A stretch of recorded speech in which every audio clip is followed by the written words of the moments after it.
रुको, आगे मत बढ़ो। जो मैं अभी तुमसे कहने वाला हूँ उसे बहुत ध्यान से सुनना, क्योंकि तुम्हें एक चाबी मिलने वाली है।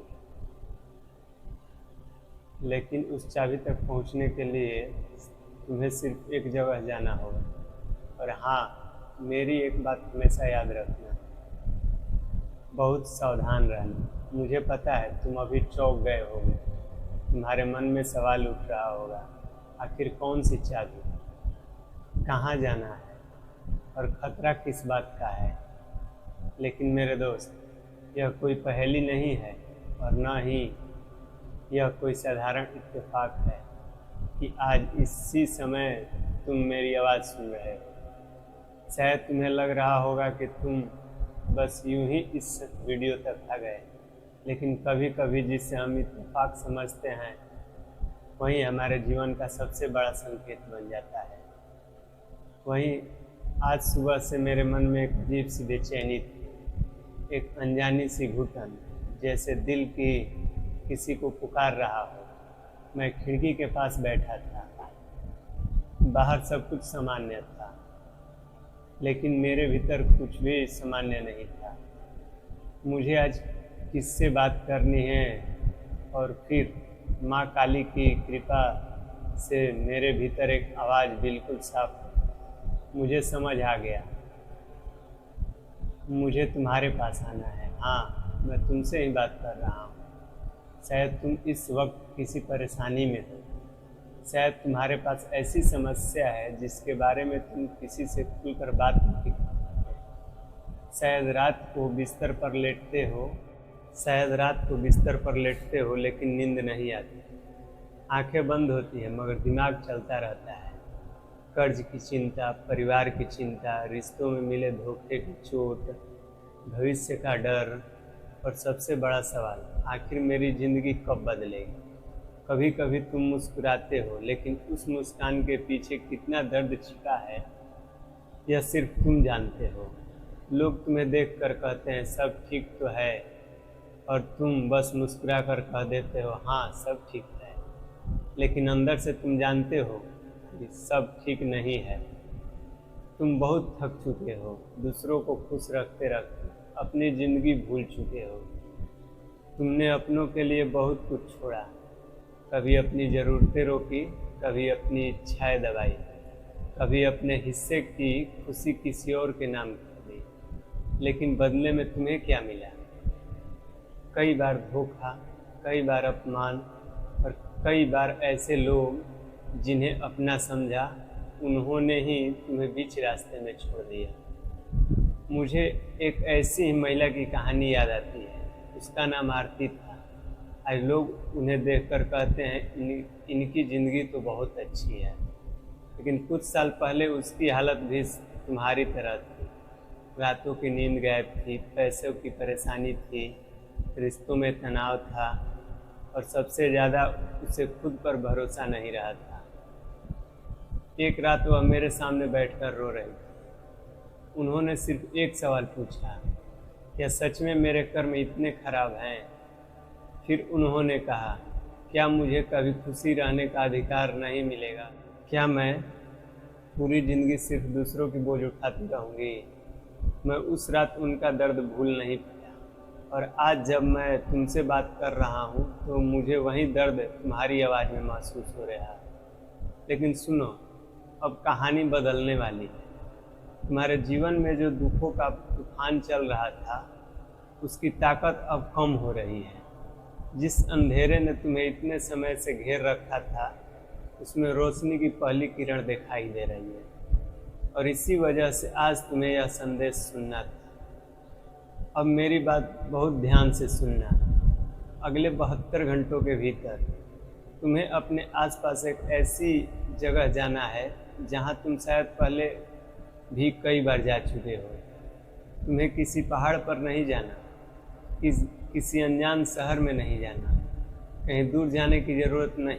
बस अपने घर के आसपास ऐसी जगह तलाशना जो तुम्हारे लिए सहज और सुरक्षित हो।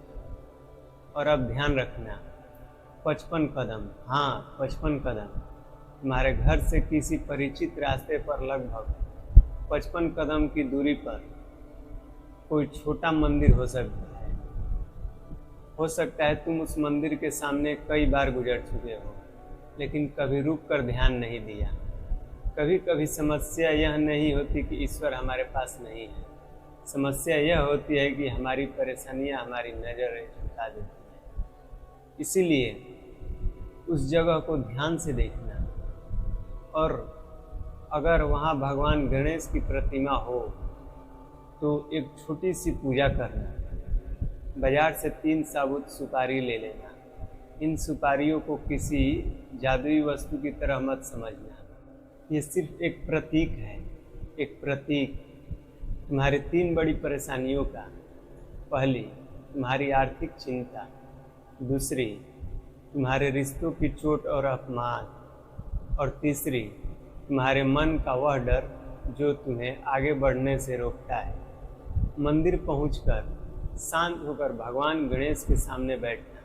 कुछ मांगने की जरूरत नहीं है, लंबी चौड़ी प्रार्थना करने की जरूरत नहीं है। बस आंखें बंद करना, एक गहरी सांस लेना और मन में कहना, हे प्रभु, मैं बहुत थक चुका हूँ, अब यह बोझ मैं आपके चरणों में छोड़ता हूँ। मुझे सही रास्ता दिखाइए और मुझे अपने कर्म करने की शक्ति दीजिए, बस इतना। और फिर वहाँ कुछ समय शांत बैठना। लेकिन मेरी बात एक ध्यान रखना, 55 कदम कोई जादुई संख्या नहीं है, इसे किसी चमत्कार की गारंटी मत समझो। यह सिर्फ तुम्हें अपने भीतर झांकने, रुकने और ईश्वर को याद करने का संकेत है। क्योंकि असली बदलाव तुम्हारे कर्मों से आएगा, तुम्हारी सोच से आएगा और उस विश्वास से आएगा जो तुम्हें दोबारा खड़ा करेगा। आरती ने भी यही किया था, लेकिन उनकी जिंदगी सिर्फ प्रार्थना से नहीं बदली। प्रार्थना के बाद उन्होंने अपने फैसले बदले, अपनी गलतियां सुधारी, पैसे को संभालना सीखा, गलत लोगों से दूरी बनाई और सबसे ज़रूरी, उन्होंने खुद को कमज़ोर समझना बंद कर दिया। यही असली चमत्कार था। और अगर आने वाले दिनों में तुम्हारे जीवन में कोई अच्छा अवसर आता है तो उसे पहचानना। अगर पैसा आता है तो सबसे पहले अपनी जिम्मेदारियां पूरी करना। अगर किसी का कर्ज है तो धीरे धीरे उसे चुकाना। अगर किसी ने मुश्किल समय में तुम्हारी मदद की थी तो उसका एहसान याद रखना, क्योंकि पैसा तभी सुख देता है जब उसके साथ जिम्मेदारी भी हो। और एक बात, जब तुम्हारी ज़िंदगी बदलनी शुरू होगी तो हर कोई खुश नहीं होगा।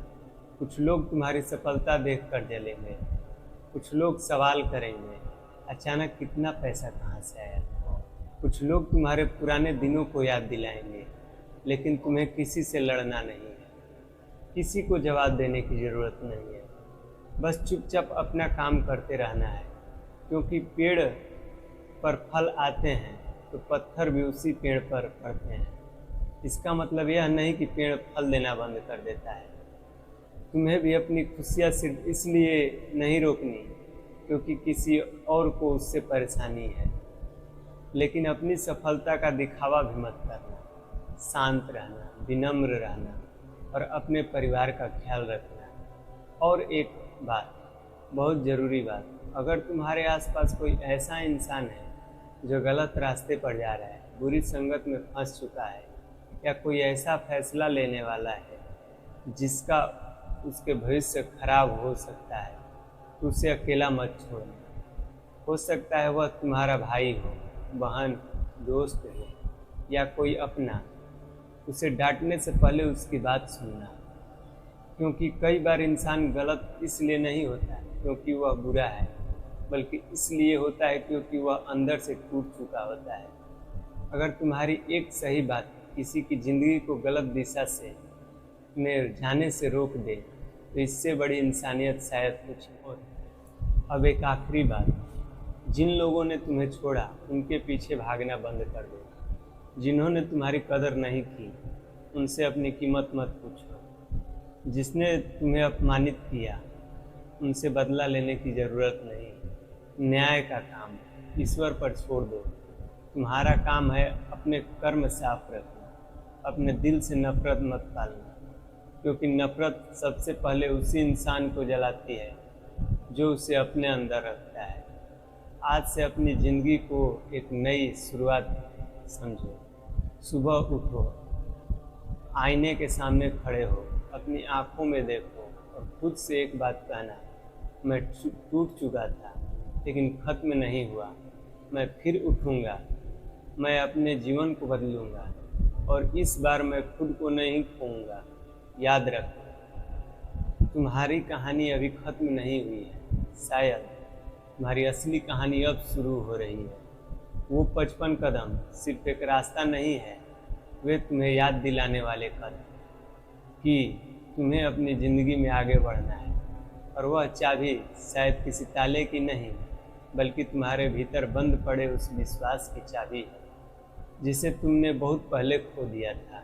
इसलिए डरना मत और रुकना भी मत, लेकिन आंखें बंद करके किसी चमत्कार का इंतजार भी मत करना। प्रार्थना करो, फिर कर्म करो, ईश्वर पर विश्वास करो और अपने हिस्से की मेहनत करते रहो। हो सकता है आज तुम्हारे पास बहुत कम हो, लेकिन इसका मतलब यह नहीं कि कल भी ऐसा ही रहेगा। तुम्हारे जीवन में अभी बहुत कुछ बाकी है, बहुत कुछ जो तुमने अभी देखा ही नहीं। तो आज एक गहरी सांस लो, अपने आंसू पोंछो और खुद से कहो, अब मैं डर कर नहीं, समझदारी से आगे बढ़ूंगा। माँ काली तुम्हें शक्ति दे, भगवान गणेश तुम्हारे मार्ग की बाधाएं दूर करें और तुम्हारे जीवन में ऐसा प्रकाश लाए जिसके सामने तुम्हारा हर अंधेरा छोटा पड़ जाए। बस याद रखना, चमत्कार का इंतजार मत करना। कभी कभी चमत्कार तब शुरू होता है जब इंसान खुद पहला कदम उठाता है, और शायद तुम्हारा पहला कदम आज से शुरू हो रहा है। अपना ख्याल रखना, शांत रहना, सावधान रहना और सबसे ज़रूरी खुद पर विश्वास रखना, क्योंकि तुम जितना समझते हो उससे कहीं ज़्यादा मजबूत हो। जय माँ काली, जय श्री गणेश, हर हर महादेव।